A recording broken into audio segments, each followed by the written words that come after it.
All right, sorry, some technical, I had to get to the right window there and share it for whoever's online. So this morning, I'm going to present the annual operations report. Is one of the items that was going to be in October.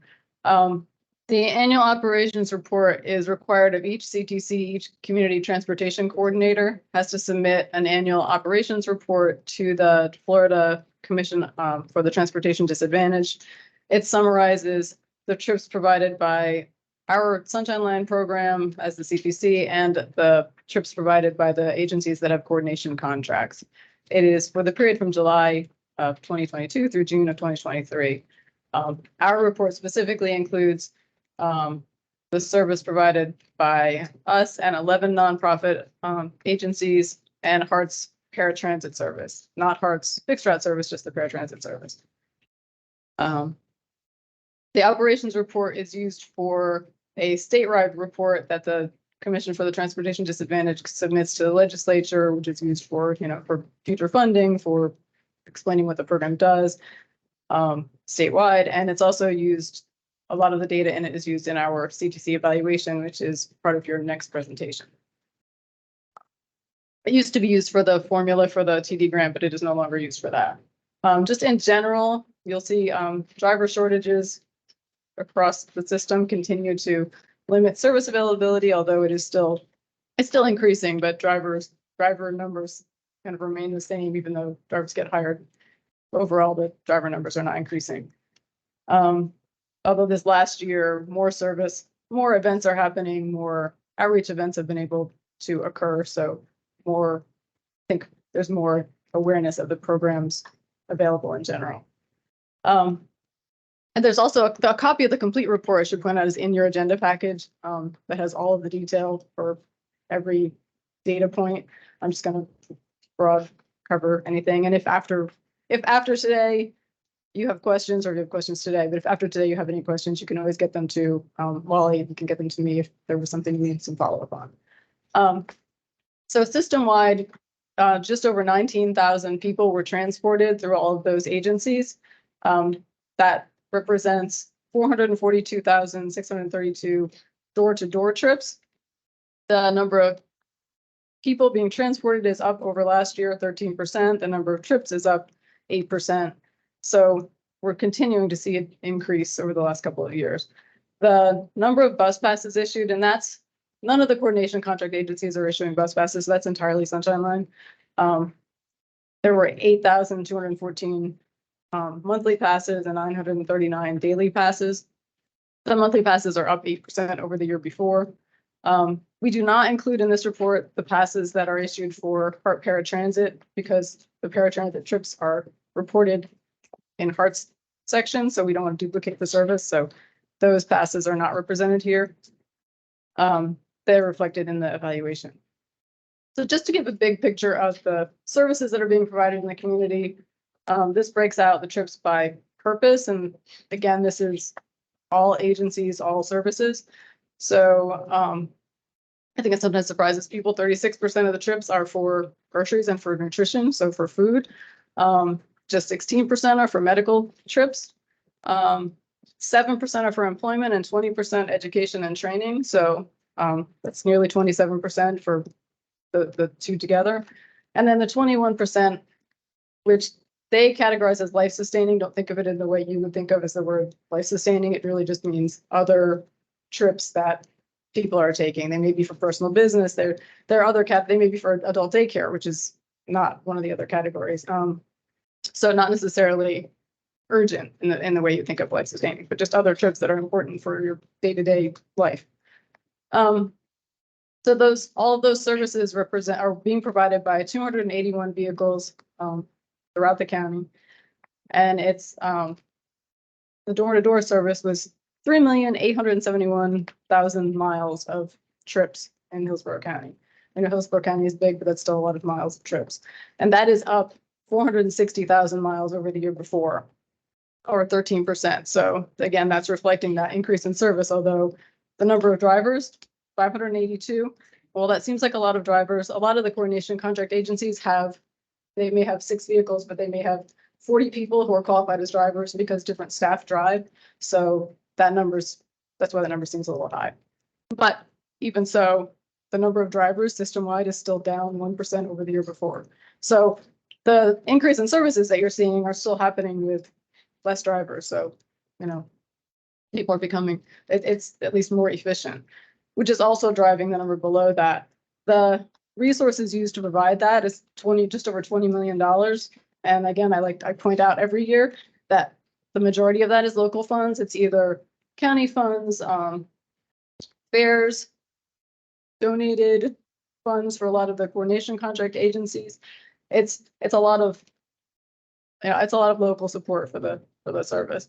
But the average cost of the trips, all trips, straight average, is $27 a trip. And that cost is down over the year before, which is really reflected by the fact that it's essentially the same resources, but we're providing more service overall.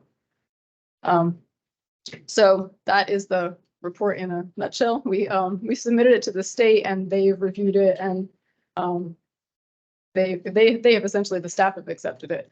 We just need a motion from this board certifying that you've received a copy of the report. And if you have any questions at all, I can answer those or follow up at the next meeting. Thank you. Do we have any questions? Any questions? We have a motion? Yes. I have a question, RD5. So it's been submitted to the state? Yes, we have, And yeah, when was that done? we submitted at September 15th. Okay. That's our deadline for that, All right, which is why it was going to be on the October meeting. okay. I probably should know this, but I just want to make sure. I noticed the trips for employment. So is that criteria only for the contract agencies, or does Sunshine Law also? We also do. Yeah, it's all agencies. We provide some trips for employment, and the employment will also count people who are searching employment, if they're applying for jobs, but it's either going to a job or applying for jobs. I'm asking this because I had a situation where somebody said that Sunshine, I don't know all of the circumstances. So what I'm hearing is they were told that they couldn't transport them to employment. And So it what- wouldn't be because it's employment. It might have been that it was during service hours that we don't provide, or a trip that we just couldn't at that time accommodate, but we will provide employment trips. So the process will be to contact normally Sunshine. Right, yeah, Okay. right. Contact us and we will figure out if it's something we can do, or we'll try to help them find someone who can provide it. It may have been that they were in a Hard Plus service area, and we may have referred them to Okay. Hard Plus, that's. And that's fine. Right.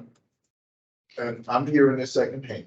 Right, yeah, that's why. So yeah. I'm gonna presume that it's explained to them why you can't transport. Yes, it should always be. Yes, That's normal process. yes. Okay. And if that's not the case and it's someone that you still have contact with, let us know. Good morning, Karen. Yes. Hi. I see on the graph that we have, cross-county trips. Is that a service that Sunshine Line is now providing with this? No, that is Jerry's update those are not included in this report because those are trips for PSDA is providing. Oh, okay. Yeah. So is there currently a coordination between PSDA? There is for those cross-county trips that are through the Innovation Grant. Yes. But those trips are not reflected in our report because PSTA is reporting those. Okay, thank you. Do we have any other questions? Can we have a motion to receive the report? So moved. Second. We have a motion and second to receive the report. All in favor, say aye. Aye. Any opposers? That motion is carried. Thank Thanks. you. Sarah Grisby.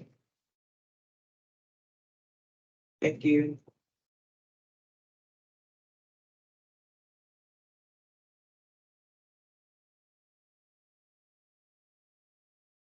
Good morning. Good morning, Sarah Goolsby with Benish. So we completed the annual evaluation of the Community Transportation Coordinator back in September, and I'm going to be giving you a brief summary of the results from that evaluation. So sorry about that.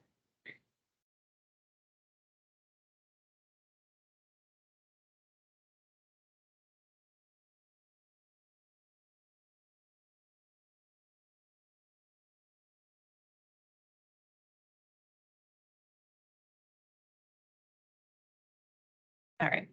Sorry about that.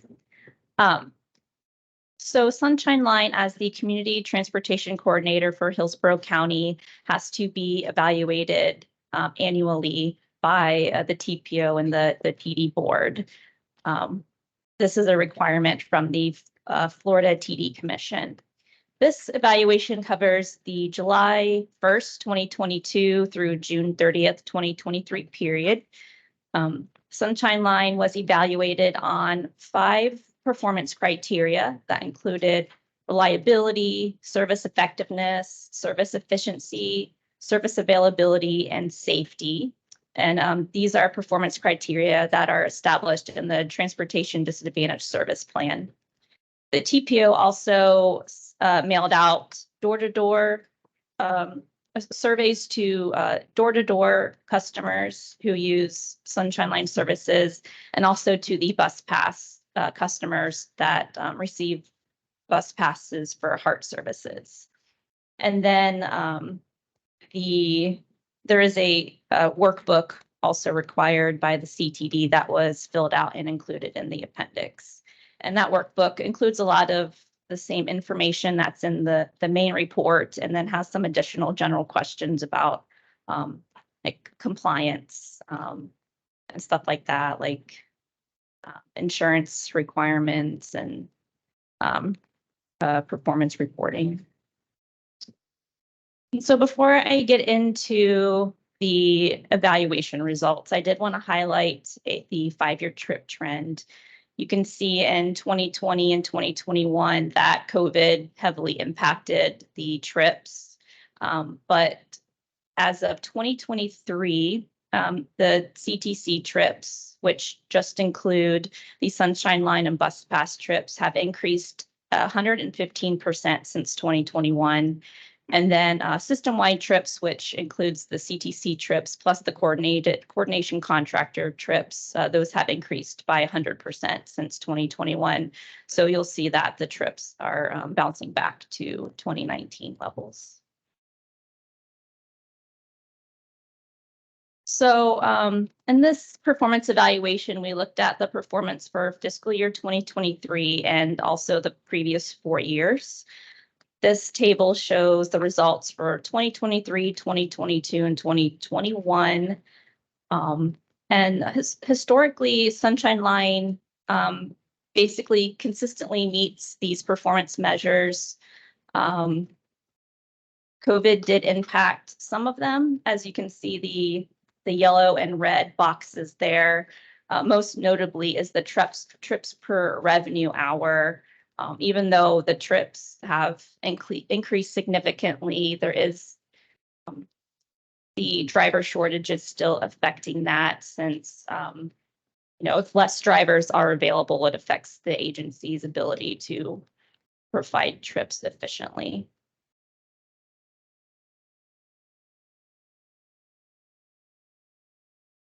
For the door-to-door customer survey, the TPO mailed out 615 surveys to customers, and 263 were returned for a 42% response rate, which is pretty excellent for mail-out surveys. The survey asked about the customer's information and how they use Sunshine Line services, and over on the right is a graphic to give an overview of what the typical Sunshine Line user looks like. So a majority of the respondents were age 60 or over, female, and most of them used the service for medical appointments and used the service more than 5 times per month. There were also questions about satisfaction on vehicle safety and cleanliness, reservations and trip reliability, satisfaction of service operators, and trip duration and accuracy. And all of these areas reported a 93% satisfaction or above. We also received 84 comments from these surveys. A majority of them were positive, giving compliments to drivers, expressing their appreciation for the service, and complimenting the program effectiveness. And then there were some other comments about, some complaints or requests such as, complaints about long pickup wait times, punctuality issues, and then also a request to reduce the reservation advance notice requirement from 2 days to 1 day. There were also 1,124 surveys sent out to bus pass customers, and 452 customers returned a completed survey for a 40% response rate. We asked very similar questions as we did with the door-to-door survey, and you'll see that graphic on the right is the typical user of these bus passes. So again, they are age 60 or over, female. Majority use the appointments, use the trips for medical appointments, and then also use the service over 5 times per month. And then when asking about the satisfaction for the same areas, all areas reported 84% satisfaction or above. And for this survey, we received 174 comments. Again, most of them were positive comments, expressing appreciation for the service, praising the drivers, and service satisfaction. Some of the compliments included late buses, specifically for the fixed routes on Hart, lack of bus stop amenities and accessibility features. And then even though most of the comments were praising the drivers, there were some driver complaints about drivers pertaining to knowing how to assist people using mobility devices. So from the results, you can see that Sunshine Line has very little to improve on, but we did identify 3 recommendations for the coming year. And the first one is in reference to one of last year's recommendations, which was to reinstate the Saturday service. But that one has been updated to say, explore ways to efficiently offer expanded evening and weekend service. The second recommendation was to restore driver capacity to pre-COVID levels and maintain at 95% capacity or greater, which would help the trips per revenue hour metric. And then the last one is to successfully implement new scheduling software and offer customers the option to submit the TD applications online. So before we ask the board to approve this evaluation, before we send it off to the TD Commission, we are open for any questions. And Did y'all ask some questions on there if they were willing to receive this survey through text or email in future?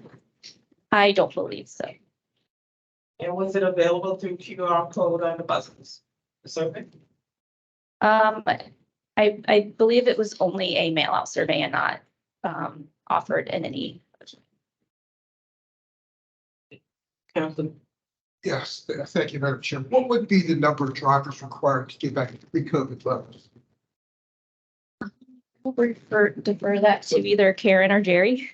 Jerry Stickney, Sunshine Line. So with that, we have right now 12 vacancies. In fact, we just hired 4 people that just hit the road last week, and in the time of their training, we lost 4 people. So it's really been a continual uphill battle. But as the stats show, we worked on efficiency. So all that to say, I mean, if we get, up to another 6 to 8 drivers, I feel like that's what we can really expand in our group trips. And the group trips are the last kind of phase that we can't implement yet because of driver capacity. And this trip per revenue hour is that factor there too. To where our door-to-door trips, dialysis, age services, healthcare, those one-off trips just don't have that gap to help fill those group trips. Where, I mean, you can pick up 12 people from one spot, take them to another. I mean, that's really, we can really get those trip numbers back up. So I feel comfortable about that 8 mark is where I think we can really see things skyrocket. but we're working, and and with that too, with recruitment, part of my update for today, but we're working with HR on getting with county employees who've retired, who've gone their year retirement, who might be interested in coming back. We have a project coordinator where we've worked with Career Source in the last few months to help really push this out. We're gonna run it through the holidays and working with HR on looking at pay increases for our operators to be more on par with Hart and their paratransit pay as well. So long answer to your question, But sir. we're getting there. We're slowly but surely, and sometimes it take a step back, but we keep moving forward. Everybody knows. Thank you. Thank you. Yeah, I had a question. It's actually a follow-up to Cassandra's, since it's in-person service. Were they not given an option to do the survey, like in the meeting? I don't know how long the survey is, but if it's just a mail out and waiting for them to send it back, if they have an option to actually take it with them, do it and drop it back at the meeting, they'll make it more responses. That's a very good point. I don't know, Wally, if you have any idea if the TPO has considered something like that. No, but I think that's a great point. I think that's something that you should do moving forward. I think you can be able to get more people to respond, so. Yes, go ahead. Great, thank you, Sarah.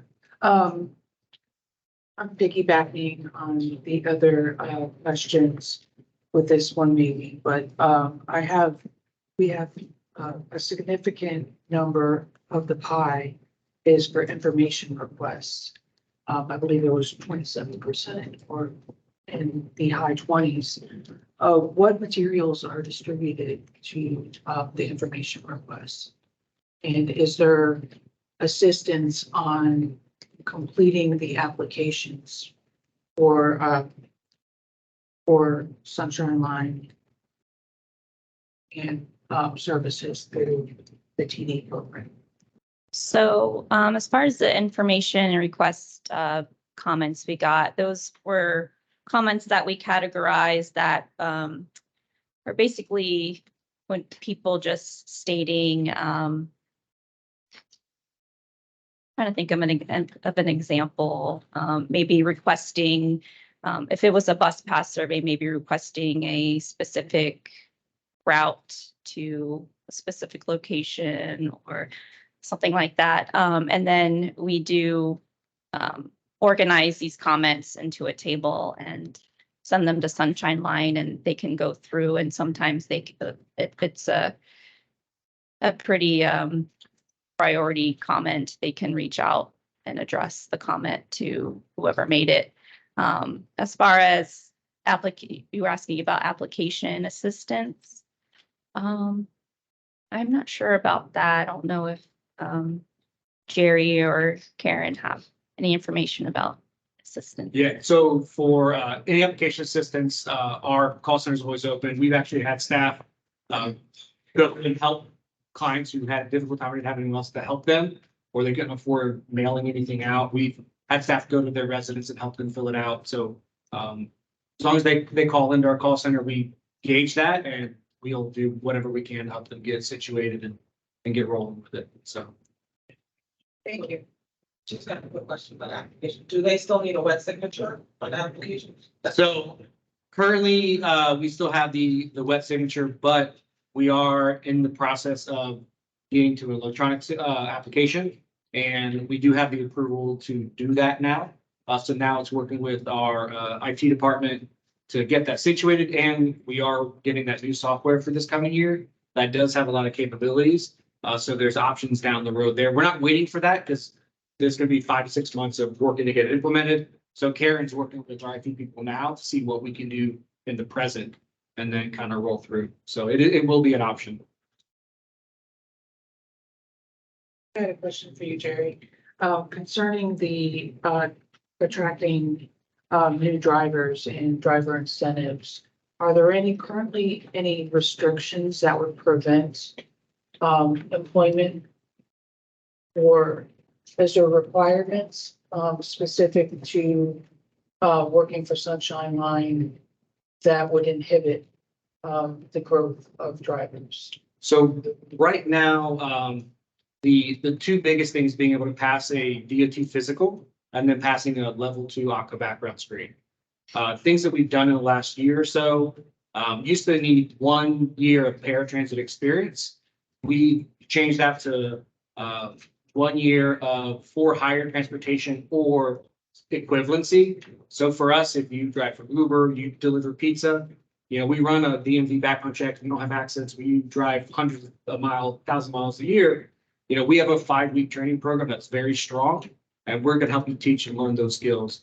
So we waived that, and we're actually working with our HR department now on discussions on high school diploma versus GED. That hasn't been a factor, but we're looking at all aspects that we might run into or not. We do offer GED, but not having a high school diploma versus having a high school diploma or GED. So that was brought up. We haven't run into that issue, but we're looking at all aspects to reduce barriers at this point. So. Thank you.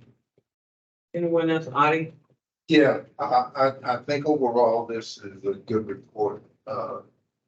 Believe it was, and because there appears to be an increase in usage, I think even though the complaints aren't terribly bad, we do have some. I think it would be useful for us to see what those complaints happen to be, to see if there are any similarities or trends.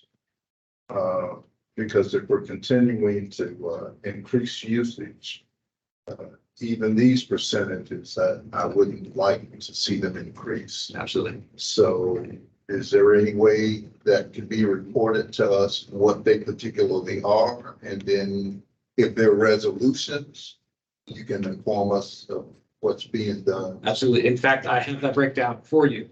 Okay, great. So of the Sunshine, this is for the door-to-door surveys. The bus pass program I haven't ran through, but I do know our bus pass complaints, they weren't Sunshine related, but focus on the heart, like the routes and like that. So I'm going to work with Hart to make sure they can get that list of review. But for door-to-door surveys, out of all the ones that were put out, 263 came back with comments and 14 of those had complaints. So that complaint breakdown, one was on cleanliness, and Councilman, we talked about that. We were working on that throughout the year.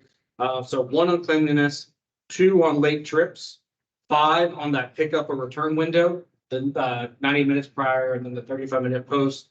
The remaining 6, they were one-offs, and they compiled one said that we had too many different drivers. Another one said we needed more drivers.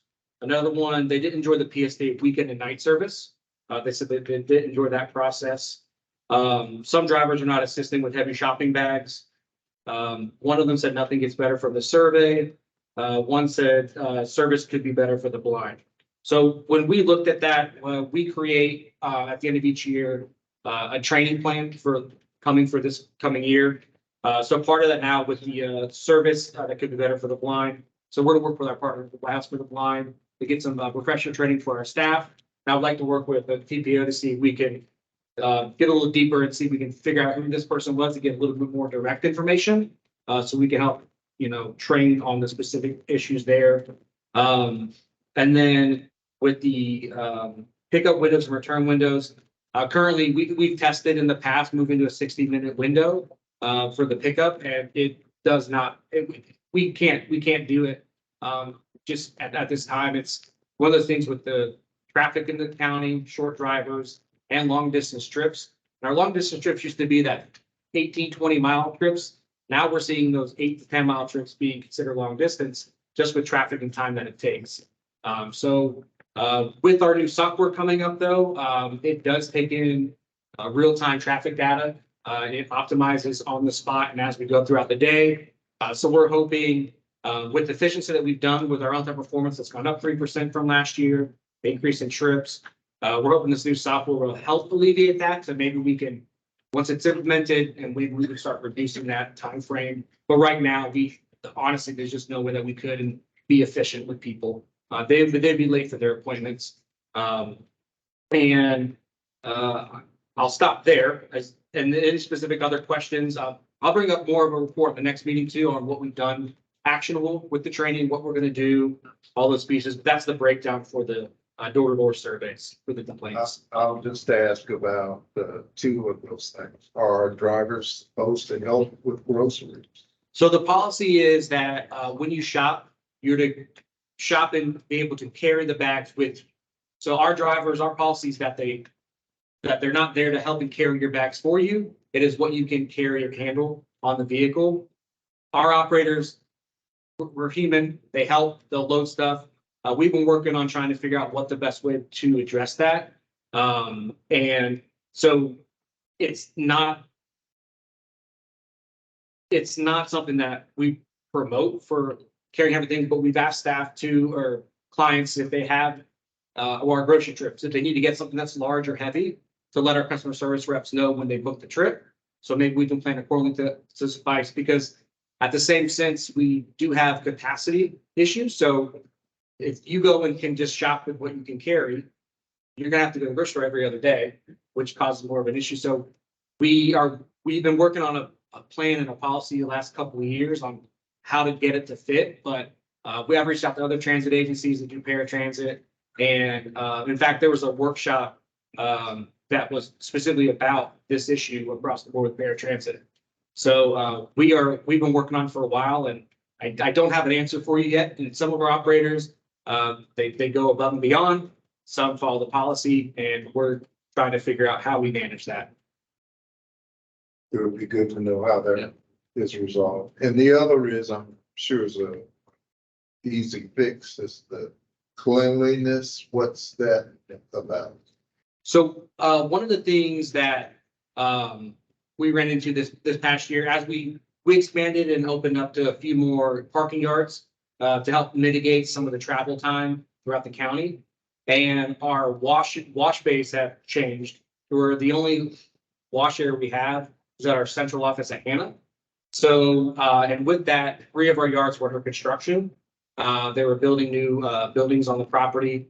So we just hadn't been able to get them to get clean. And it was one of those things where we're now working with 2 vendors throughout Hillsborough. We're getting one over in Gibsonton and one over kind of toward the Sasset area that are able to clean larger vehicles and trucks.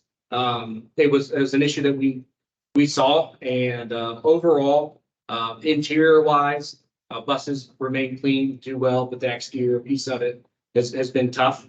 And so with those partnerships and with getting the quick in and out too, again, our drivers they're hustling. You know, I think we drove, all the miles we hit, but this is places that you can go through, drive the in and out in 15 minutes and get back on the road. So we're working on it. And just the simple thing is that just they got dirty and we didn't have enough resources to either swap it out to get into a clean bus, or we didn't have enough resources to get them a break to drive all the way across the county to do that. And our drivers, they let us know when their vehicle's dirty. Our supervisors, they do yard checks. If they notice it, we'll get them scheduled and get them taken care of. But it's just, letting them know and seeing it and getting it taken care of. So hopefully we get those partnerships rolling by end of January. We're testing them. They've come out to our yards to clean. We've gone through the drive-through with them, and I think it's gonna be a really good process to help us stay clean and stay quick about it as well. Is it the inside of the bus dirty or the outside? The outside. Just the outside? Yeah. Okay. Yeah, and our staff with their pre and post trips and their cleaning, they sweep out the bus at the end of each shift, they clean. And the insides, I've had very little complaints and seen very little aspects of those. But it's been the exterior that gets a little dirty. Any other questions? Yeah, we have 2 people online. Okay, So go ahead. we'll take them. Yeah, go ahead. Oh, So I'll go ahead. Virginia Joseph, the opportunity to ask a question. So she can, Eugenia, you can unmute yourself. Good morning. This is Good Virginia with morning. Agency for Persons with Disabilities. I have one question on so we're looking at the user experience and being able to improve that. But another question on being able to retain drivers. I noticed that the previous presentation also had an issue with the ongoing need for drivers.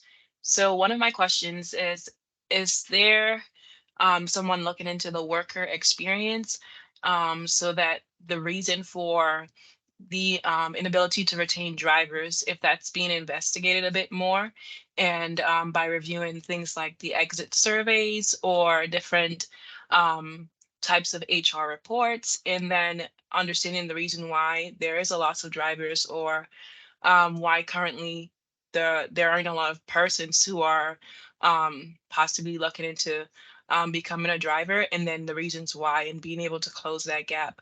So more so looking at the worker experience and what we can do to be able to retain the drivers. So once they do come on board and they begin driving, then we're able to retain them for a longer period of time to reduce turnovers. It's absolutely. So I've actually worked with our HR department to track that, and our managers, they track that as well.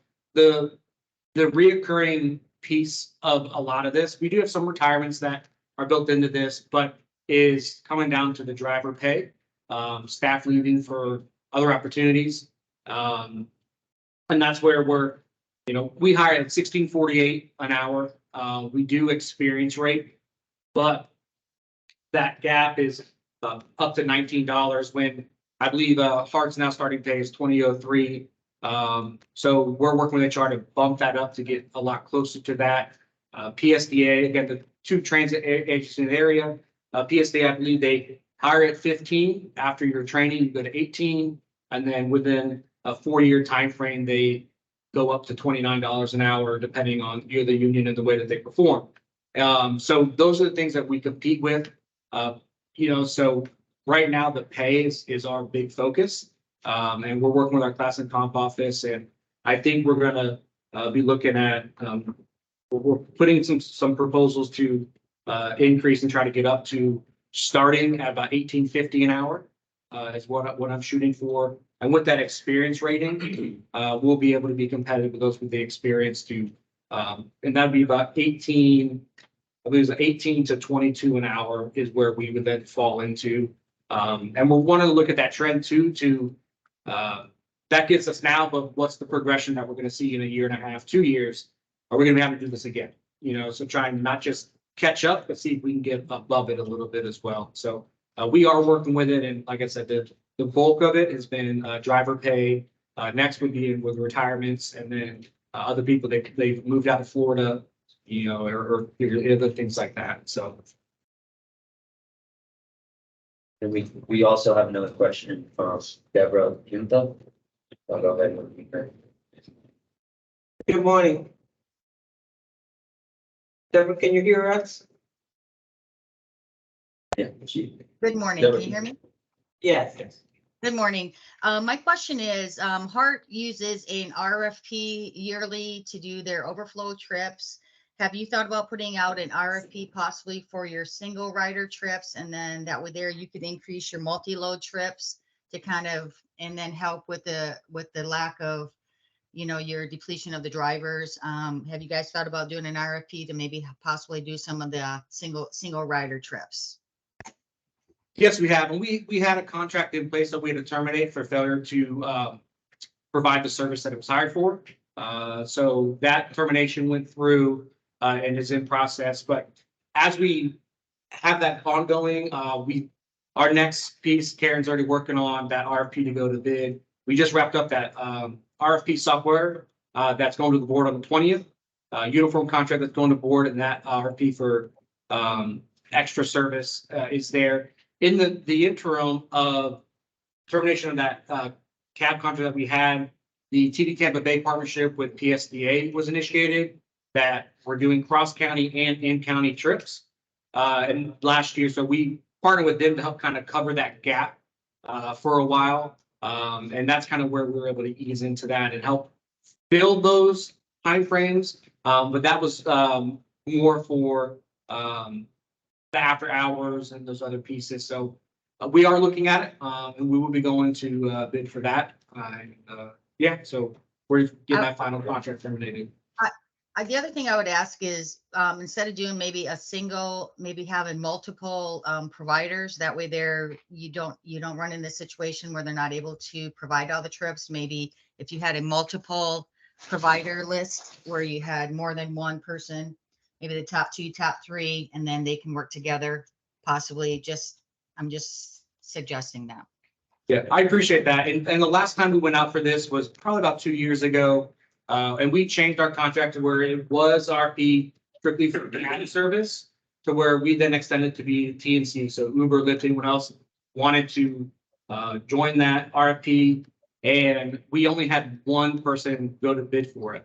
And that's the Okay. contract that we just terminated. So we have a new procurement process and application called Bonfire that has a lot of other alerting systems to different people. And it seemed to have worked well with what we did with our RFP for our scheduling software. So our hopes is that that new software will help get us to a bigger audience. But we are in this weird dynamic too, where how much we do in that overflow isn't quite enough money for Ubers and Lyfts and those to grab onto it. And then the cab contracts, there's not many cab companies that are in the area. So we're kind of hit or miss there, but we're gonna try to reword it and open it and kind of see, smaller agencies, other contracted pieces that we can go. I would love to have the 2 or 3. We just need to be able to get the RFP done correctly and get out there to as many people as we can. And we'll be sharing that when it goes live with the board. So if you guys know anybody, we can go through that process as well. So we'll keep you guys in the loop on that. All right, thank you very much. And I would just like to say, and I would like to say congratulations to Sunshine Line because those numbers are very good. You guys are doing an outstanding job. You got great customer service. You guys provide a wonderful service to Hillsborough County. And I just want to shout out to your staff and all your drivers that you guys do a great job. So Hart as well. Thank you. Thank you, Tracy. I was going off of the recommendation to expand service. And your comment on multi-agency coordination.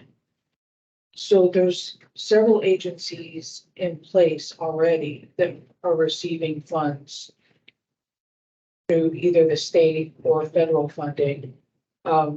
Is there a process in which Sunshine Line could utilize these other agencies that are receiving funds for transportation trips in a way that would increase the expansion of service and efficiency of the trips? So that's spot on to what we're looking. That's why we changed that to kind of look at what's a little more practical to expand that is for those. We have 11 coordination contracts now that get that 5310 funding and others. A lot of those, they have a specific service and job they do day in and day out. But we have that on the list to see where they can fill in. If they wanted to bring in extra revenue by helping run Saturday service to have their staff get extra money or be able to bring more in for their program through the week. Those are all pieces that we're going to take into account when we go through that RFP. Absolutely. Thank you. Anyone else? And do we have a motion to accept the evaluation report? So, Okay, we have a motion, we have a second. Second. We have a motion and a second. All in favor to accept the evaluation report, say aye. Aye. Any opposers? That motion is carried. Thank you, Sarah.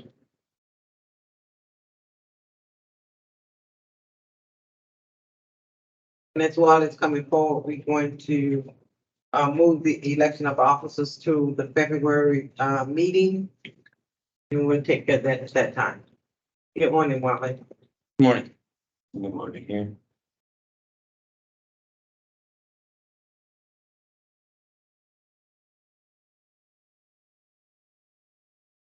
Okay, good morning. So this presentation will be quick. It's just to focus on the upcoming dates for the 2024 meeting calendar for the TDCB. The calendar is up here. You guys should have gotten one as well. So I just want to go over the dates. We just need to get these approved so that we could send out the legal ads and make sure that the public has enough time enough time and knowledge about these upcoming dates. So as you all know, we meet every 2 months on the last Friday of each month. So the upcoming schedule for 2024 would be February 23rd, April 26th, June 28th, August 23rd, September 25th, October 25th and December 20th. So those would be the upcoming 6 dates for the 2024 meeting calendar.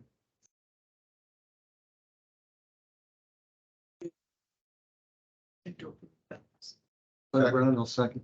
Okay, we have a motion to receive the draft calendar. All in favor of this motion, say aye. Aye. Any opposes?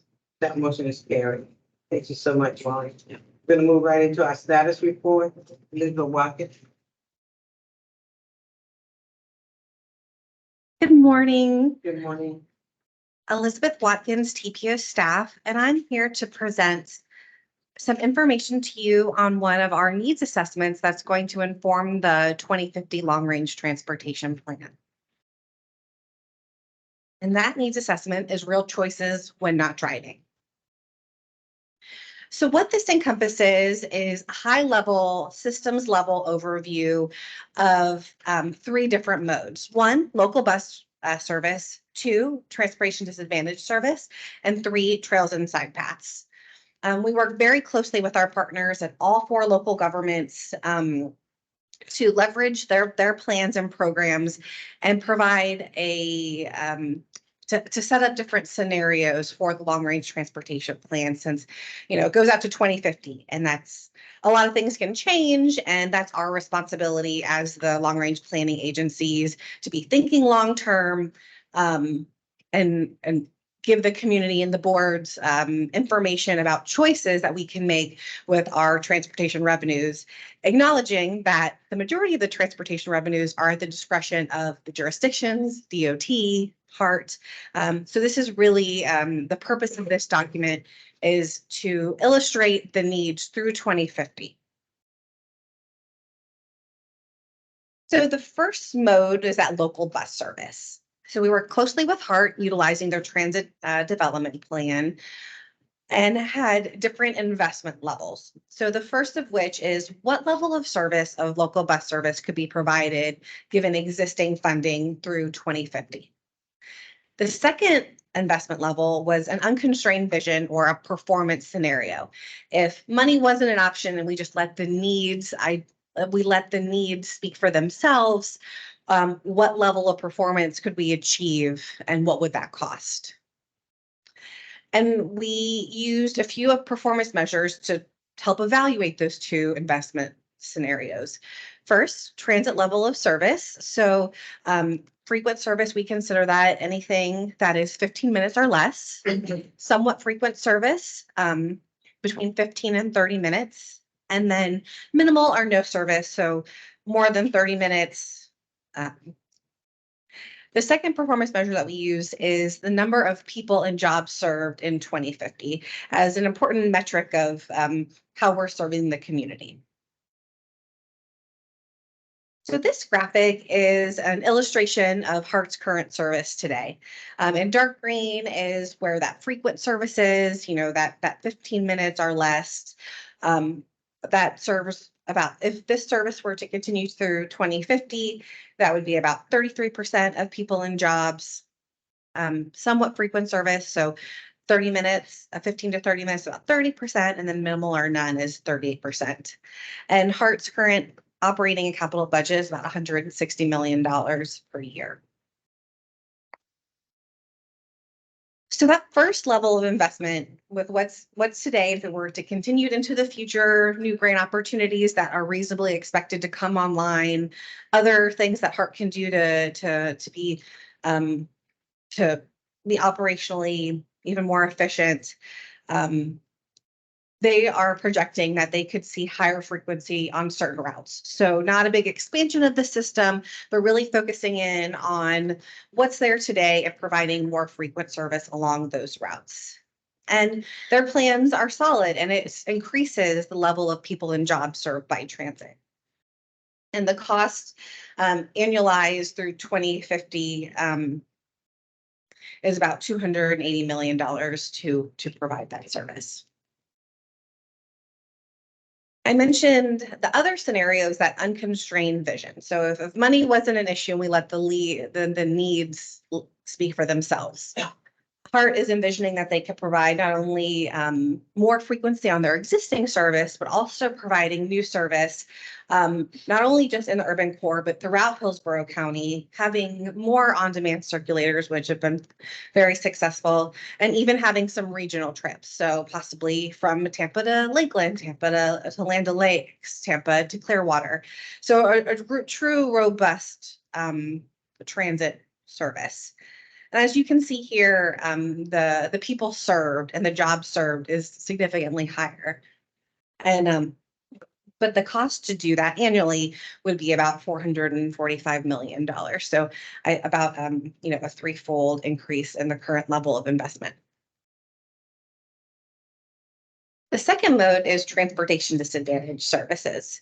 And you all know are experts in this, so I don't need to spend a lot of time here, but there's an inverse relationship between the level of investment for transportation disadvantage service as it is with local bus service and then Hart's paratransit.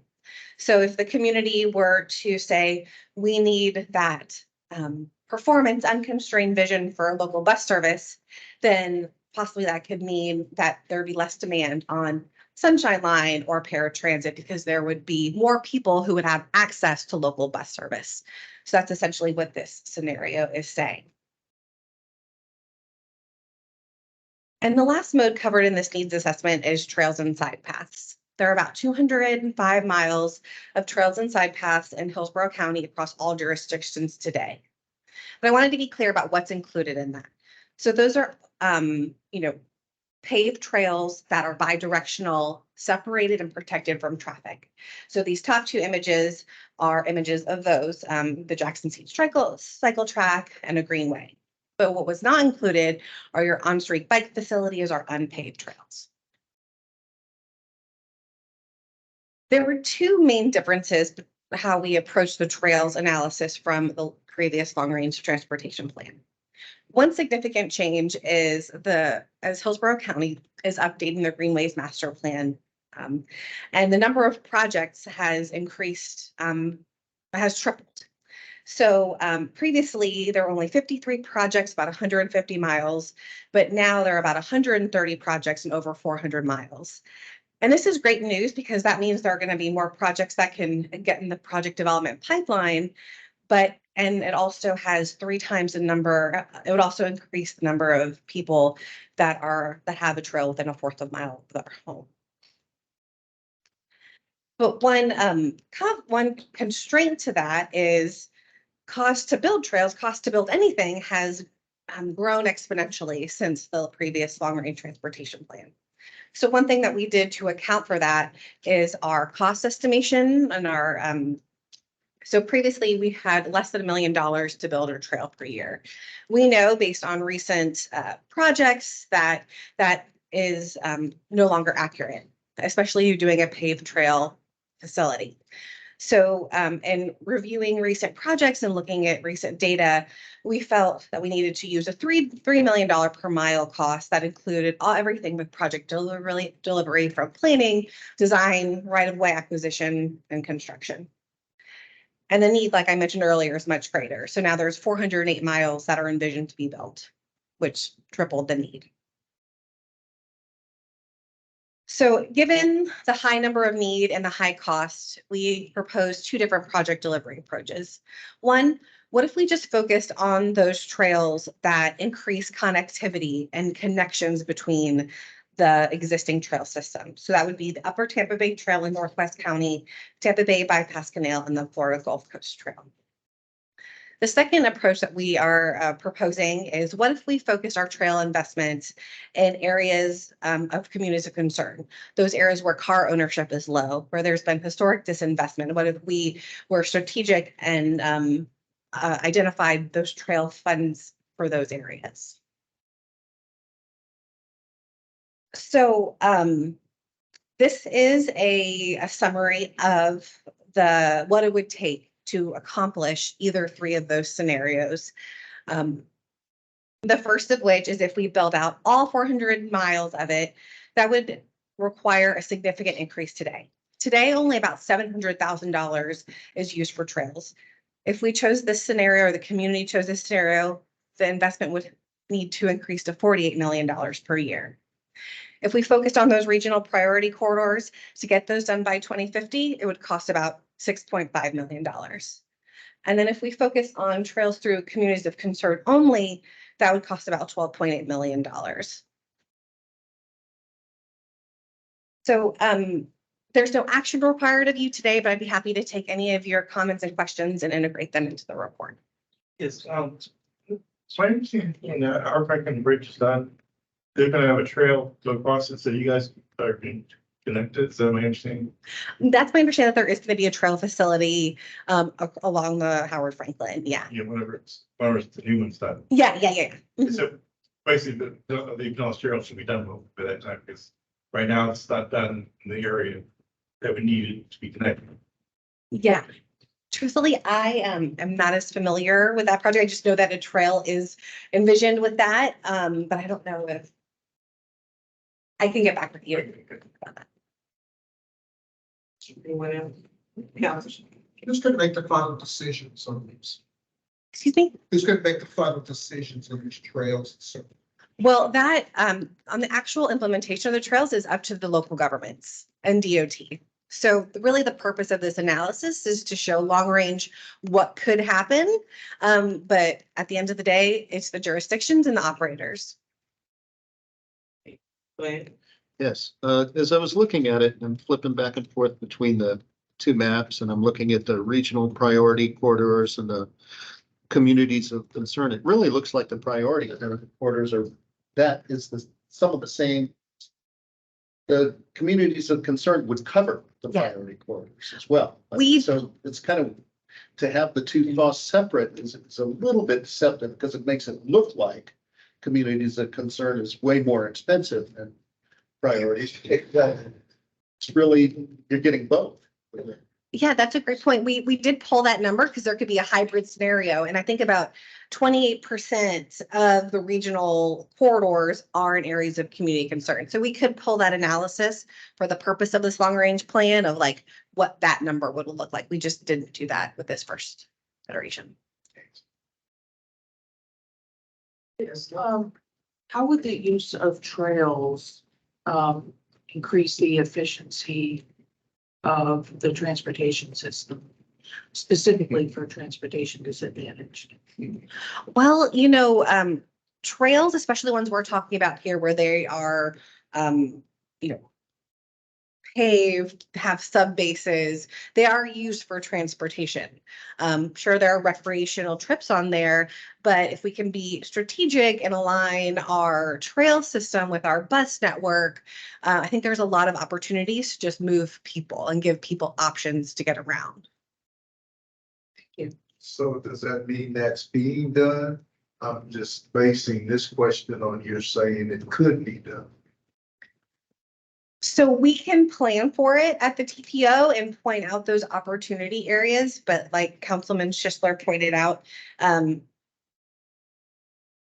the funding is actually controlled by the jurisdictions and their priorities matter. The ease of constructability matters. So we have this analysis put together and we work closely, but there's just different levels of decision making and different priorities. So is it possible for this group to at least mention that we think issues for those who are transportation disadvantaged, that should be something that's considered as you explain, near bus lines or other means that could be easily accessible to those groups? That would be helpful to have a.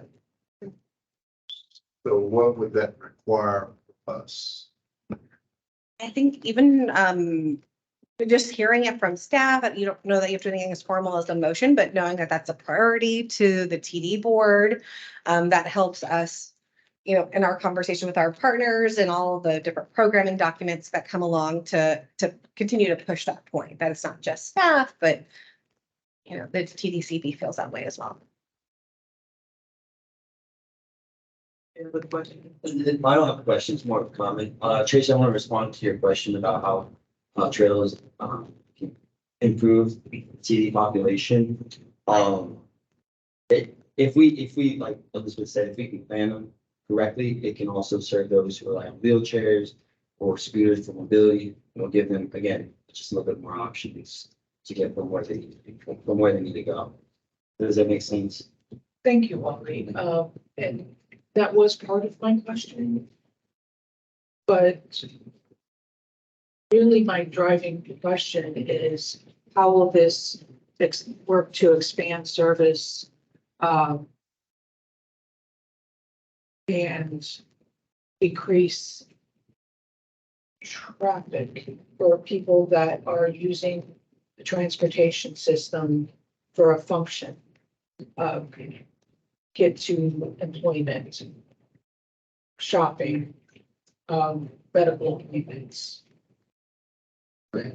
Yeah, I don't want to speak for Elizabeth, but I think if we allow for the growth of trails and paths in Hillsborough County, again, it can promote bike mobility. So people can bike to where they need to go, or just, I guess the whole point of this is to increase those options for mobility for other users. That makes sense. And if I could add just one other thing, Tracy, it's a great point. It actually came up at TPO's Livable Roadways Committee. I think what maybe you're wanting is maybe seeing some like mode shift. So if you invest in a trail, were those previously car trips that people are now using to bike to work? So we can do some digging into that analysis and demonstrate, okay, on this facility, X% of trips for transportation, X% for recreation, if something like that would be helpful. That would be helpful. Okay, thank you. Just a little bit to add on. I mean, sometimes we forget that as I look at these areas, part of the areas in that central core there, not a lot of sidewalks. There has to be some sidewalk development. And frankly, children getting out, children are transportation disadvantaged. It's partly why I'm here. And them getting out and being able to get around is important, safe. And there are other health benefits to it too. So yes, work is critical, getting people places, but the health of our population, being able to get out with the kids, bicycle, walk safely, that sort of thing also is critical. So I appreciate keeping trails and bikeways in mind. Thank you. Any other comments? So does that mean that we, with this conversation, we're amplifying the need for that? Yeah, absolutely. Yeah. And we will be back to the TD board. We're going to be kicking off a survey for the long range transportation plan where we have the community weigh in on their priorities. So we'll be back to you all in the next few months with this, and we can continue that dialogue. We have a motion, receive the needs assessment report. Moved. Second. So we have a motion and a second. All in favor, say aye. Aye. Any opposers? Thank you so much. Okay.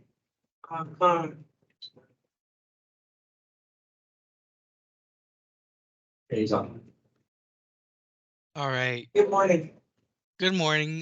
This is Connor McDonald, TPO staff. Can everyone see the screen all right? And hear me all right? Yes. Perfect. I'm here, Connor McDonald, TPO staff, here to present the 2050 LRTP needs assessment for state of good repair and resilience. This is very similar to Elizabeth's presentation, just focused more on roadway and transit assets. So the outline, I'll cover the objectives of the analysis, cover the data and assumptions, and then get into the needs assessment results, which include pavement asset needs, bridge asset needs, transit asset needs, and resilience needs. Following, I'll cover main conclusions and open it up to questions. So the scope was to perform a state of good repair and resilience analysis as part of the 2050 LRTP update, the analysis of current and future needs to achieve state of good repair on pavement, bridges, and transit assets, and also the assessment of investment needs to increase resiliency of assets to natural disasters and extreme weather. So some of the data and assumptions, we requested pavement, bridge, and transit assets from each stakeholder, including like the jurisdictions and other agency partners on the condition, maintenance costs, and budget information. And when data was not available, we filled in those gaps with assumptions informed by official documents and external sources, such as the 2050 LRTP baseline spending budget compiled by the TPO, preservation unit costs from 2022 FDOT Transportation Asset Management Plan, and also bridge ownership from the Federal Highway Administration InfoBridge. So similar to Elizabeth's presentation, we have two spending levels, one being the trend spending level and one being the performance spending level, if we covered all of the needs. So in the trend spending level, if existing spending levels continue to 2050, we currently have $136.2 million annually for pavement preservation. And this results in 28% of roads of achieving goal of resurfacing that road every 12 to 20 years. And funding shortfall varies significantly across different stakeholders. In a performance spending level, if an additional almost 87 million annually were spent, we could resurface typical roads within resurface once every 18 years. And the bridge asset needs, again, the difference, the same trend spending level and performance spending level. 19 million annually for bridge preservation results in 72% of bridges achieving the goal of rehab every 40 years. If an additional $7.4 million annually were spent, it would result in bridges being preserved within the target preservation cycle. For transit asset needs, I first want to mention that HART operating has scaled back its service from 2019 since the last needs assessment. So the fleet is 32% smaller. Partially because of that, and the trend spending level of $12 million annually for bus replacements does mean that the fleet of 132 buses are and 0% of buses are older than 10 years, which is the FTA standard. If that need were to change, additional analysis would need to be conducted. In the performance spending level, we did evaluate the heavy maintenance facility. So in the trend fleet spending level must be sustained to meet the FTA recommendations for the buses, but over $105 million of backlogs in transit building maintenance are needed, including the heavy maintenance facility and administration buildings. For resilience needs, trend spending level, this current stormwater spending is 1.6 million per year, and road maintenance is 82.3 million per year, and a performance spending level, which is the existing spending plus additional funding sources, stormwater resiliency improvements, critical roads that are moderately to high vulnerable, which were identified as 71 miles of roadways that were moderately to highly vulnerable, an additional almost 15 million annually for 20, would need to be spent for 20 years. And road resiliency improvements, including hardening pavement and sub-base, raising the profile of the road and shoreline preservation. Additional 67.4 million annually be needed spent for 20 years. So main conclusions. Overall, the current spending levels are insufficient to maintain pavement and bridges in the Hillsborough region at target preservation cycles. Additional 94 million annually would achieve the goal of all pavement resurface every 12 to 20 years. For transit asset needs, over 105 million of backlogs in transit building maintenance were identified, and the current spending is sufficient to maintain current bus fleet. However, HART is operating at a scaled back service. An additional analysis would need to be conducted of fleet need changes. And resiliency needs, current spending on stormwater only accounts for 11% of the funding needed to improve stormwater and drainage on critical roads. And funding needed to harden and protect those critical roads is about 82% of the entire current road maintenance budget.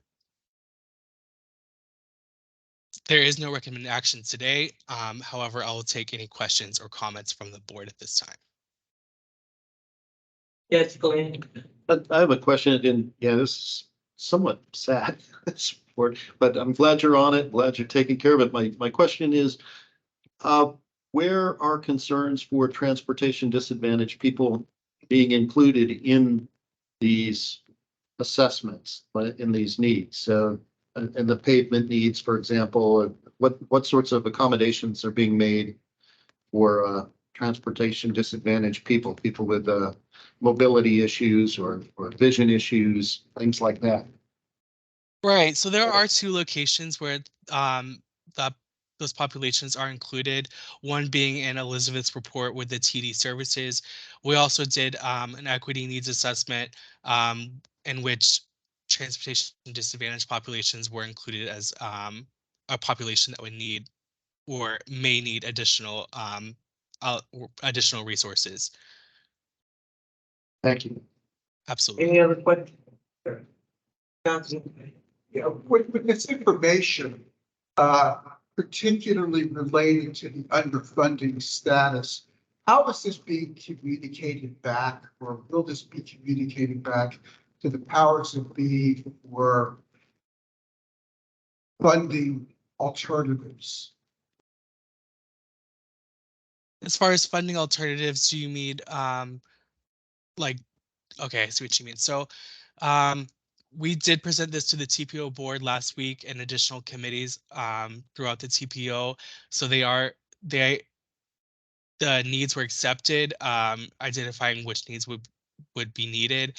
As far as additional funding, that'll come with the cost feasible plan and the surveys coming up in the next year in 2024. Well, I mean, you know, the VOCC or the Offer Transportation Now sales tax referendum was passed 4 or 5 years ago and then struck down by the courts. This is never going to get fixed unless we identify and secure additional funding resources. So is this going to go to the VOCC? Is this going to FDOT? Is this going to the state of Florida? Or, you know, we can develop these numbers all day long, but if we don't do something with them, it's never going to get fixed. Yes, thank you for your question, your concern. Definitely, it's compiled as part of the long range transportation in total. And then again, those cost feasible scenarios will identify potential funding sources that could be allocated to meet these needs. And that kind of exercises practice with the board, our TPO board, with the LRTP coming up. Hopefully that answers your question. Well, not really. I mean, who's going to get the report? FDOT, county, cities? So Yes, the TPO, everybody. yes, it's published online and the TPO board receives the report. I'm sorry. Go ahead. I just want to interject. I think what the councilman is trying to emphasize is that we need to get this to someone to actually not passively look at the report and find it out, but actively get it to someone who will read the report in relation to these various funding issues. So how can we help in terms of thinking about how to target or to whom the report could go to address these funding issues? Because it is a big concern. And the question about that money that's kind of in limbo, we paid it. They're holding on to our money. That could help. I think that's a good question. So if you could try to think about that, it'd be good to know how to help with that. Johnny? Johnny Wong, CPO Director. That's a great question from you, Councilman. I will say I do believe that the staffs of each of our local government partners are aware of the need. We relied very heavily on them to acquire the data to do the analysis for this project. And so they provided all of this information to us. Regarding the governing bodies of those municipalities, we will have conversations with them about their needs, the impacts, and the potential revenue sources that could be tapped into to better fund these needs over a 20-year period. We're just now having those conversations, as Connor mentioned a few times. We'll launch a survey that's primarily targeted at the public, but we'll also be briefing our board members individually. They represent all of the municipalities across the entire county. We'll have one-on-one conversations with county, city staff, HART, the mayors. So they'll be well informed of this by the time the LRTP wraps up, well before that, actually. Any other questions? Thank you. We have a motion to receive the report and keep in mind 2050 is a long way, so we're just receiving the report.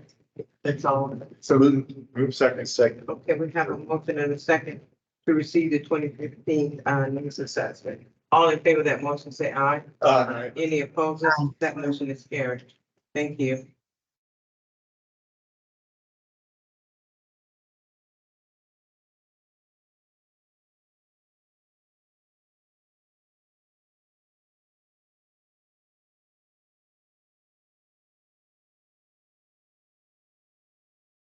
All right, good morning. This is a preliminary presentation and discussion of the 2050 plan cost feasible plan scenarios. So today I'm presenting the 2050 plan revenue forecast technical memo, preliminary discussions of cost feasible scenarios. So assessing all of our transportation needs begins with the current top funding priority, which is asset maintenance. Looking first at pavement conditions, we have estimated that if the current trend spending of 137 million per year continues to 2050, 27% of roads can be resurfaced once every 12 to 20 years. Increasing that investment to 225 million per year would allow 100% of roads to achieve that goal. The trend for bridge maintenance currently is about 23 million per year, which funds routine maintenance and allows 86% of bridges to be rehabilitated every 40 years. A slight increase to 27 million would allow 100% of bridges to meet that goal. The trend, so currently right now, 1.6 million per year is being spent on stormwater drainage improvements, while none is being spent on pavement hardening of critical and vulnerable roads. About 15 million per year is invested in drainage improvements that would reduce flooding on 71 miles of road during major storms. With 67 million per year, those same 71 miles could be hardened and raised to prevent flooding and ensure that roads remain passable for emergency road responders and freight, as well as allowing people to access critical destinations sooner after a disaster.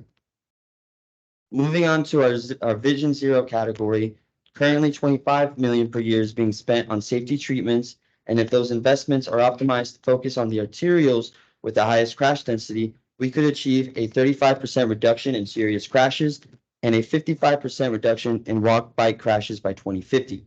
If we bumped up that investment to 50 million per year, we would see slightly diminishing returns, but still achieve a 42% reduction in serious and a 71% reduction in bike and pedestrian crashes. So this feat could be achieved by implementing a combination of low-cost treatments spread over more than 1,000 miles of roadway, which include lighting, crosswalks, and bike lanes, raised medians, and other general traffic calming projects. So travel delay and congestion can also be improved by using lower cost operational treatments to smooth traffic flow. Understanding the benefits of these treatments is a little tricky because we're measuring the reduction compared to a worst case scenario. Now, if we assume that no improvements will be made for 20 years and the roads become more and more congested, that is the starting point to measure the impact of these projects.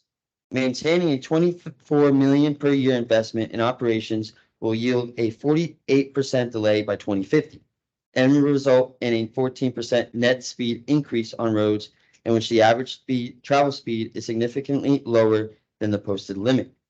Doubling that investment will achieve a 70% delay reduction and a 21% speed increase. This could be accomplished with some combination of projects with ramp metering, rapid crash clearance, and part-time hard shoulder runnings on freeways and computerized signal control and timing on the most congested arterials. So the needs assessment for Real Choices also includes bus service. Currently, Heart's capital and operating budget is about 160 million, with 9 routes having service of 30 minutes or less. 19 routes come every hour, and raising that investment to roughly 450 million per year could double the number of routes with 30-minute service, and 1/3 of people and jobs in 2050 would be near a route offering 15-minute service or better. So for transportation disadvantage and paratransit services, currently right now, there's nearly 500,000 residents that are considered transportation disadvantaged, and that number is expected to surpass 600,000 by 2050. Last year, the Sunshine Line was able to provide 80,000 last resort trips to medical appointments at a cost of 1.32 million per year. As the TD population grows, the need will grow to more than 1 million door-to-door trips at an estimated cost of 16.5 million per year. This could be 10% lower if the bus system is expanded.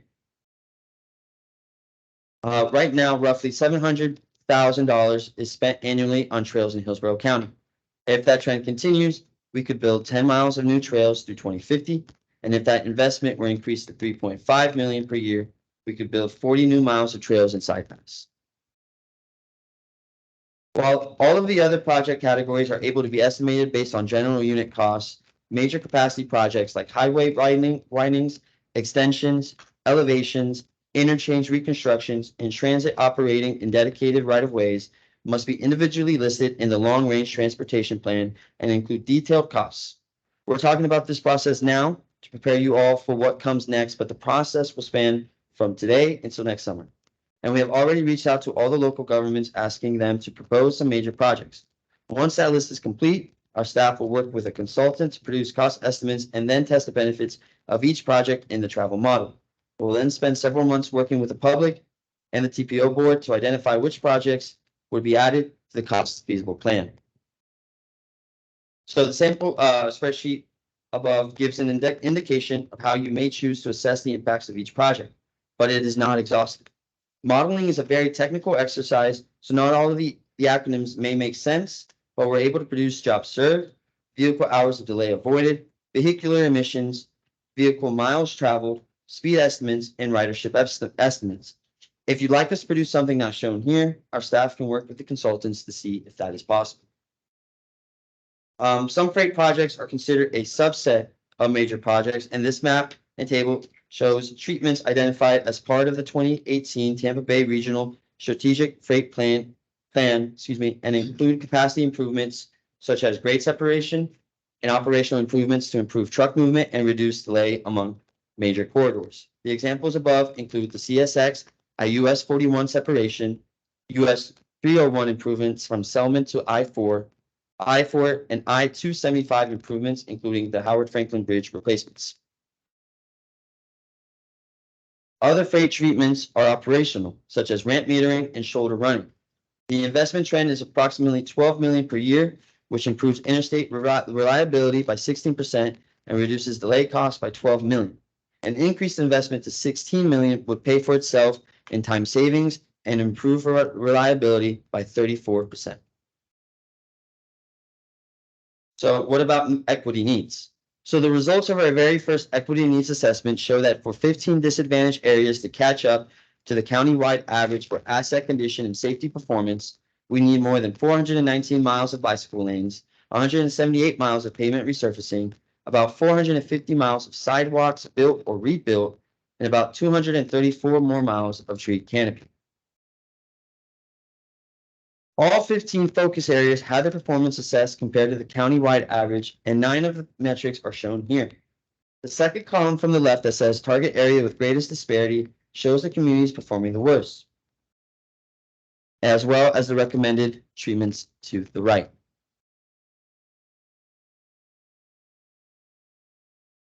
Now, putting the pieces together, now that we have overwhelmed you with a mountain of information, our next task is to simplify all of this detail into a series of discussion points. Using results from our public survey and our conversations with this board and our partners, we hope to better understand the performance desired for each need. For pavement, bridge, safety, congestion, transit, trails, the TD, freight, and major projects. You want high performance, trend performance, or something in between. To help us get the ball rolling, there's a paper survey to my left that I want you all to fill out to let us know what are your top priorities.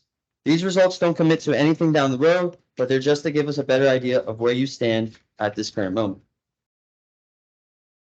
So the summary of available and potential new revenues for the fiscal year of 2031 and 2050. The blue bars on this graph represent existing revenues, while the gray are just potential revenue sources.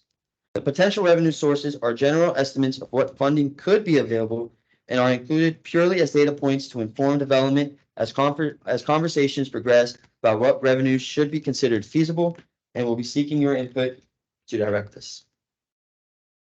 So This slide focuses in on potential local funding sources. The yellow are the fuel taxes that could fund transportation.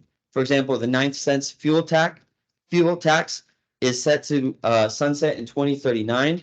But if reauthorized, could generate 177 million from 2031 to 2050, or roughly 9 million per year. The second local option for fuel tax has never been levied, but could generate 658 million over the forecast period, or 32 million per year. In orange are the potential sales taxes, including reauthorization of the community investment tax or a new charter transportation surtax. The green bars show revenues available if property taxes were used for transportation, including if Hart's millage were increased. Currently, Hart's millage is 0.5, but has a potential limit of 3 mils. In blue are other potential local funding sources, such as a transportation network connection fee and a vehicle miles travel fee. However, they would require an action of the Florida legislature to enable local entities to pursue.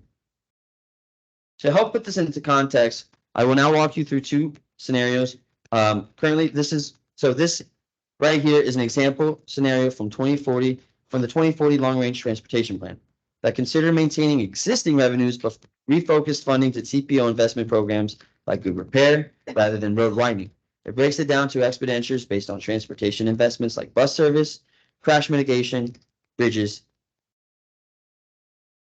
And on this slide, this next scenario was a 0.5-cent sales tax with focus on roads, local state priority road projects. You'll see the overall revenue expenditures and revenues are higher because this is a new potential revenue source added. These are only two examples out of an infinite number of possibilities. We need your help to refine which scenarios could be tested in the Long Range Transportation Plan. Today, no formal action is needed. We would just like your input on spending priorities and/or funding strategies to explore. In the spring, we will bring back 10 scenarios that match performance to available revenues and open up that discussion to the TPO board with a goal of finalizing a single scenario in the fall. That finalizes my presentation, and I'll be more than happy to answer any questions. I think the state legislature is very interesting, starting to look at the rise of electric vehicles over the next, since 2015. So is that going to be looked at as far as the significant, over the next 10 to 20 years, significant decrease they're predicting and use of gas vehicles versus electric? So that's going to decrease the amount of revenue coming in. Yeah, that's a great point. Elizabeth Watkins, TPO staff. That's kind of captured in two areas. One, that our gas tax dollars aren't going as far because there are more AVs on the road. There's also higher fuel efficiency cars. So we're not getting the revenues that we would normally expect from a gas tax. And as you probably heard, the legislature is currently considering an increase or considering an EV registration fee for the first time. But because none of that is final, we don't know if it's going to go through the session. That was not proposed here, but it's something we're very much closely monitoring, and we can always update the plan if that's a new revenue source that can be used for transportation. Another thing about safety, the significant rise in e-bikes, which I have one, is that looked at as far as safety, as far as how wide the sidewalk is versus if they don't have a pedestrian lane, all those different scenarios looked at as part of safety is concerned. You know, I'm not the project manager on the safety, so that's an excellent point. I can get with the appropriate person and get a response on that, on how it was analyzed. Are we to complete these forms? And this is what you're going to use at the TPO? So what this information does is it helps give staff an initial direction as we propose some scenarios for the community and the board's feedback. So really, that's how it's used. It's going to be for us to develop these first straw man scenarios. There's the proposals suggest taxpayer increases, more taxes. Do the taxpayers actually get an opportunity to have input or complete these surveys? Absolutely. So we're going to be doing an extensive public involvement campaign. And I just want to make really, really clear that even in the scenario that the TPO board decides to say, okay, let's see a scenario that extends the community investment tax. The TPO board is not the authority in that. That's the Board of County Commissioners. So this is all a planning exercise, information gathering. It is not a commitment to a new tax or anything like that. It's our responsibility as the TPO, as this long-range planning agency, to say, if we have this level of investment, here's what could be delivered. But it doesn't mean that a new tax would be enacted. I just wanted to make sure that there was plenty of public out input Absolutely. and Yeah. all the plans and studies. Yeah, we, and if there's any ideas on how we can, if you've seen successful things, maybe DOT or your other agencies, we're all ears. We are planning to do video campaigns, mailers, pushing this out to as many people as possible, because we only do this every 5 years, so we want to hear from everybody. Thank you. Okay, can we take a few minutes to complete? Haven't already?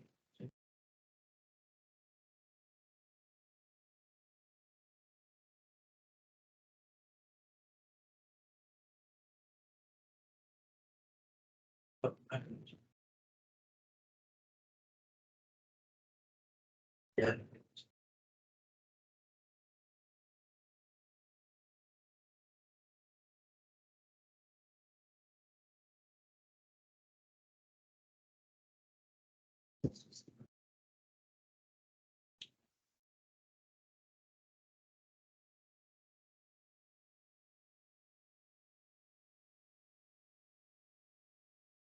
Okay, we're gonna move right into the,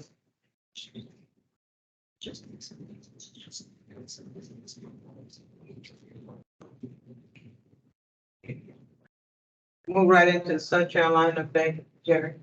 Good morning, everybody. So a lot of the things had on my list, we already discussed, so that was nice. So keep this moving. I handed out our operating stats for the last 3 months. Numbers of trips are down a little bit. Remember, we have the holiday, Thanksgiving, things like that. On-time performance is up. If you recall, our last meeting, we discussed our customer service representatives where we were recruiting. We were short-staffed. So this dip in that percent of the calls answered kind of correlates with us onboarding, training new staff and things of that nature. So we should see and will see that go up in the following month. As you guys recall, we're always on that higher end for those percentages. But as you can look at that, I won't dive too much more in the deeper in that unless you have questions. But today I wanted to introduce, we brought some of our staff with us. You guys know Karen, and but I've got Leslie McNeil. So you guys can stand. She's our paratransit operations manager, and she handles all of our vehicles, our drivers, our dispatching team, scheduling. And then Rosa Velasquez, she's our customer service manager.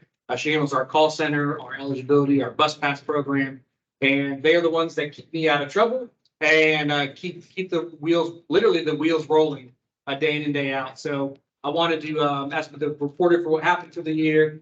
They are directly responsible for those reports and how we provide the service. So for me, thank you all for what you do every day and for your teams. Thank you. Thank you. Good morning and welcome. So with that, a few things we haven't talked about. There was one item, TD Tampa Bay with the cross-county trips. Something I didn't mention, on November 14th, PSTA did put out that due to funding and lack of availability, they're not taking any more clients into that program. But they are sustaining with who's already been there, but they're not taking any more. So that's emphasis and still with timing for us to get that RFP done and work to get those other contracts in place. Our food pantry and food desert program that we were working with Lee Davis and social services, that's still ongoing, meeting twice a week. And we've seen an increase. We're doing about 15 to 20 trips in the month. We peaked at 88 trips within the month. And in addition, we've partnered with Feeding Tampa Bay, where we provided food boxes for individuals that are part of that program as well. So that's continuing to grow and it's working out very, very, very well. They'll check other aspects we talked about, recruitment, new vehicles. We talked about the electric vehicles in the last meeting. They're supposed to be here before Thanksgiving. Well, they're not here. So they are in Jacksonville. There's a Ford recall on one of the items. So once that's done, those will be coming in. They have the electric Ford Transit vans. As soon as they're in and they're graphic and all that fun stuff, we will have it at the first coordinating meeting. We'll have it parked out front so everyone can view it and see it. And with that, we have an additional 10 Ford Transit vans that we procured as well. That's in the process. So we're talking 9 to 12 months from now, where it's better fuel economy, seats 8 versus 12. But with the bulk of our trips, we see that 3 to 4 person still has a lift, has 2 wheelchair securements. So capacity is within those as well. So we're excited to see that going in that right direction. And then the last thing I have, then open up for questions. We wrapped up our end of year fourth quarter meeting with our department. When we go through and we do superlatives, we report of excellence. One thing we looked at this year is the excellence in service. And I just want to point out some of the staff. We had 7 instances that we put through, and safety is a major priority for everything that we do. And that was kind of one of our focuses this year, is safety mindset. And we had 7 different situations this year where our operators and our customer service staff arrived to a home, client was on the ground, couldn't move, fell, screaming, and we helped them, called EMS. Our staff stayed with them till the EMS arrived. We had 2 situations where they called our call center and said, I've fallen and I need help. And we called 911 for them. Our rep stayed on the phone with them until the EMS arrived. And it's one of those things that, we provide trips. There's a lot of good things that we do, but those are the things that really emphasizes for us and our team that we're not just transportation. We don't just go and drive buses everywhere. We support those that are transportation disadvantaged. And a lot of our clients don't have anyone else in their life. And that wellness check, if we didn't have this program, who knows what would have happened. So I just, it was something that really caught me. And I wanted to share with all of you that just, it's more than just trips. It's more than, running pavement and getting buses out there. So great kudos to the team and my managers again for having that safety mindset. And it was a really cool thing to see. With that, I'll stop talking and open up for questions if anyone has any. Any questions? Sure. Here. Okay, heart update. Good morning. Good morning.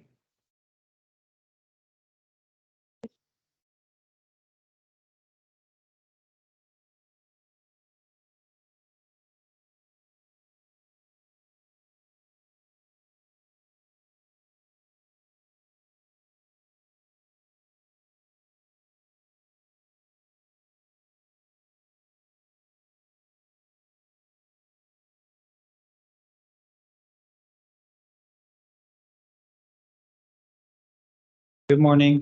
Jesus Garcia with HART. To provide an update on HART Plus, our ADA paratransit offering. Sorry. Oh, there you go. We look at 2 metrics: on-time performance. As you can see, over the past 3 months, it has gone up a little bit. So some of our efforts to improve the scheduling have been paying off, sorry. We also look at drop-off on-time performance. As you can see, the trips have decreased as we go into the holiday season. So that helps decrease delays as well. In terms of ridership, you can see again, as we go into the holiday season, there is less people traveling, especially on the subscription front, which is our school trips or medical trips. We see less of those in this season.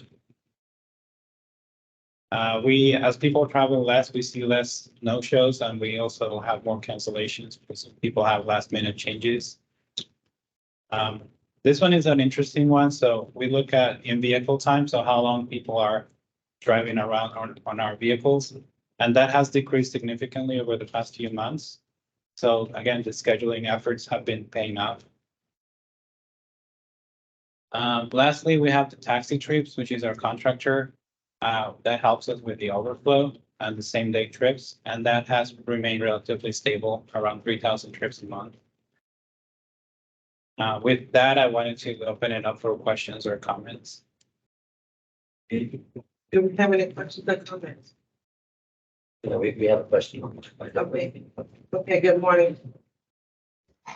Good morning. This is Deborah LaCanta. I do appreciate that you did add how long a client is on the bus. I asked for that a few months ago, so I do appreciate that you guys are tracking that at this time. I did have a question. I was at the Division of Blind Service Conference a couple months ago, and a couple of the local clients were asking me about the service with Heart Plus, that they're being told that they can't get a ride during school hours. Because, and you just kind of mentioned you have a school contract. Are you picking up high school students and taking them at that time? So the school trips are for special education schools like Pepin Academies. I don't know about it restricting other trips. Wouldn't be able to speak to them. There's, my understanding was the client, was letting me know that they're unable to get trips because they're being told that the service is being used for school trips. So is it just Pepin, or is it other students with disabilities that you're picking up in the county? There's a few others, not just Pepin. Yeah. Is there a way to let us know how many trips those are and maybe the hours of service, so we can like pass that on to the clients that we service? So they, Yeah, I can find out. Okay, I appreciate that, because I guess it's in the morning. So if they have if they have morning doctor appointments, or if they're trying to get back from an afternoon doctor appointment, they're letting me know they're being delayed. And these are again, people with who are visually impaired. Okay. Yeah, I'll find out. Okay, thank you. I appreciate it. You're looking in the matter and kind of give her a window when you'll be able to contact her back, whether it be next week, because we're going into Christmas holiday. I'm okay with It like the did that next long. presentation. I think they do the presentation every 2 months when they come in. I would be fine with they just, put it on their presentation, or they let us know. Okay. All Yeah, right, I thank can contact Wally as soon as I find out. Okay, I appreciate it. Thank you very much. And thank you for your service. Any other questions? Thank you. Thank you. Okay, we're gonna move right into old business. Any old business? Any new business? I do have some stuff. So, we have the ride guides finally, here to complete, so it's up to date, 2024 edition. Please take as many as you can. We want to get this information out to people that we represent. There's a lot of valuable information here, a lot of resources that can help people with mobility choices and just transportation overall. To answer Alexia's and Cassandra's concern about digitalizing this stuff, like we are in the talks. I've had conversations with Jerry. I've had conversations with Johnny of finding ways that we can make sure that this is digitalized, because obviously information is continuously updating and we want to make sure that people have access to this, but also, making the TD experience, easier, as well as bringing it back, to the 21st century, because we want, we just want to make it easier. So that's another thing. And then I have another concern. I wanted to Deborah LaQuinta. So right today we have Scott Dragon, who will be an alternate for her and for the local for-profit transportation agency. So he's in the back. So we're going to go ahead and it will be a alternate for Deborah for an in-person one moving forward. And then no, all I can say is thank you for everyone who's showing up. I know the holidays are right around the corner. And I just want to wish everyone a happy holiday season and happy new year. And I look forward to seeing everyone in 2024. Okay, and I'll piggyback off the end. Happy holidays, stay safe, enjoy your family, friends. If you're gonna travel, please travel safely and return back. Not hearing anything else, the meeting is adjourned. You have something else? Jennifer. I have just one question. This is very nice. Can we get this electronically? Because this is something that I would like to put maybe on the DOH, like a link website. So if our patients and clients need the information, they visit our website. Yeah, we have a link to it on our website, on the CPO website. Okay. I can get that visualized for you. Okay, because I'd be happy to put this on our website. Yeah, thank you, so you guys can have them, and then I will send out the links to them. Don't forget, speak your, survey out in front of staff and pick it up. And if anyone needs.